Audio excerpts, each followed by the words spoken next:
What's up, guys? Welcome back to the channel. Thanks for tuning in. Today in this video, guys, we're going to talk about lessons learned in DeFi. Oh yeah, guys, these have no lenses. They're just glasses that have no lenses. Yeah, whatever that means. Glasses without lenses. Alright, so let's go ahead and get into this video. I want to talk to you guys about 4 lessons I've learned in DeFi, and I think they will be really valuable for you guys to learn as well. It just speeds up the school of hard knocks, so you guys don't have to go through what I went through. But before we get into that, and talk about our sponsor over at OKX. These guys, specifically for the channel, are giving out $500 mystery boxes for anyone who signs up. And yes, this is for a limited time. So if you guys are watching this like a week from now, who knows what will happen. But you guys get a mystery box up to $500 just for signing up and seeing what you get. Good luck. Tell me what you get. Leave them in the comments below. Tell me if you guys got like $500. If you did, share it with me. I'm just kidding.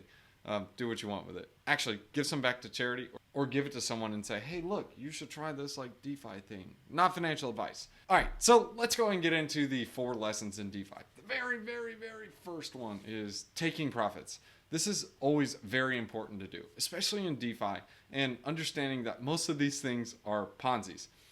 Look, take profits. There is always going to be a shiny new object. There's always going to be a new token pool. There's always going to be another airdrop for doing this, and this. Just remember, get your principal back. And then once you do that, you can keep playing the game. Because they're going to do any and everything they can to get you to hold the token, stake the token, or provide liquidity. That is the goal of the project. Remember, you want a token that goes up only, or at least stays up. But eventually people stop playing the game, and when they cash out and move to the next game, that hurts the token price. And if you end up being the bag holder, well, your bag's going to be empty. It's just going to be a bag full of nothing. So be careful. Second is don't FOMO. Guys, super important. There's always going to be a new farm. There's always going to be a new project, another NFT, another game. I've seen this so many times. People rush into the APRs. They're like, boom, I'm going to lock up all my tokens. And then they wake up the next day from the hangover and they're like, well, I didn't see that coming. The APRs are like cut down to like 1% or 0% or even negative, and all your tokens are locked up. You can't do anything about it. Now you're coming down to where you're about to be liquidated because you took a loan on a protocol and your tokens are locked. You can't do anything, and boom, the hangover is over. You lose all your money and you're like, what the snap? That was not good. I'm not drinking again. Good news. Don't FOMO. That'll save it. FOMO is basically the alcohol. So stay away from FOMO. It's not good. Next is investing in blue chips. Look, guys, there is going to be a day of reckoning, and there's going to be a point where your Ponzi or junk coin isn't going to be going up, and it's not always going to be hunky-dory. If you guys are just straight up doing straight degen and all this garbage, well, at the end of the day, the degen farm is going to be over, and why would anyone go back to that degen farm when they could just play in a new one and do it all over again? There goes your token. If you stick with the blue chips, things that are, I wouldn't say irreplaceable, I would say ones that have an extremely strong moat that are super hard to replace, those are considered blue chips. An example is Bitcoin. Now, I'm not saying Bitcoin is indispensable. It's the slowest mover. It's like the worst technology, but yet it's still on top. Why is it on top? Well, because it's the first mover and it has an extremely strong community around it. They aren't just in there for the money. They are actually in there for the principle and the concept and the idea and the narrative of Bitcoin. That is just called the Bitcoiners. And yes, they did make a lot of money from it, and that's always a lot of fun. But look for projects and teams that are not just here for the money, but are looking for the long term and trying to solve an actual real world issue. And one other thing about blue chip assets, they come back. So they actually come back from the dead and are able to, they will actually come back. They don't just die. Whereas the other coins will just die, especially in a bear market, they won't even exist anymore. We have so many tokens, and a lot of these tokens won't be here 1-2 years from now, maybe even a couple months from now. Time will tell. We'll see what happens. Now, fourth, this is a contrarian thought, but don't be afraid to lose money. If you don't throw the dart, if you don't try it, you will never be able to make money. It's like the parable of the talents. We'll save this for the wisdom one-liner at the end, so I think this will be pretty interesting.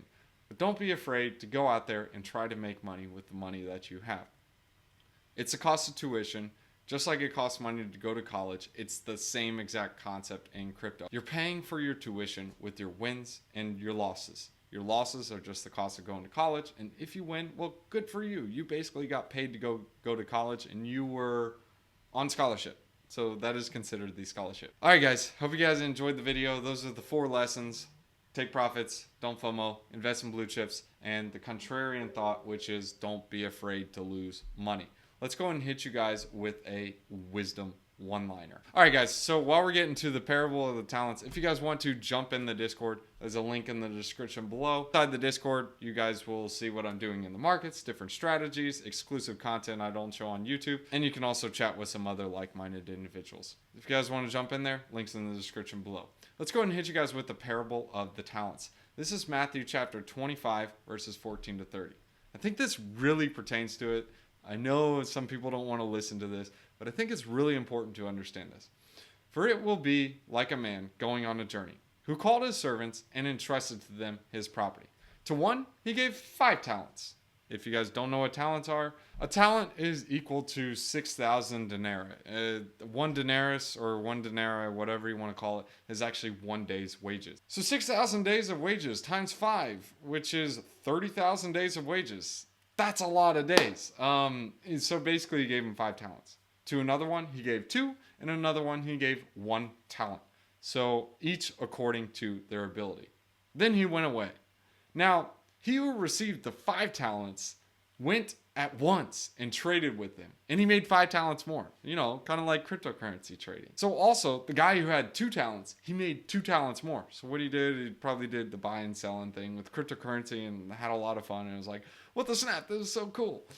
But the one who had received 1 talent went and dug in the ground and hid his master's money. This is the guy who basically got some stable coins and he was like, this is awesome. I'm going to leave them in my wallet and see what happens. Nice. Good for you. Now, after a long time, the master of those servants came and settled the accounts with them. He who had received the 5 talents came forward, bringing the 5 talents more, saying, look, master, you delivered to me 5 talents. Here, I made you 5 talents more. The master said to him, well done, good and faithful servant. You have been faithful. Over little, I will set you over much. Enter into the joy of your master. Good for him, man. He doubled his money. He's super cool.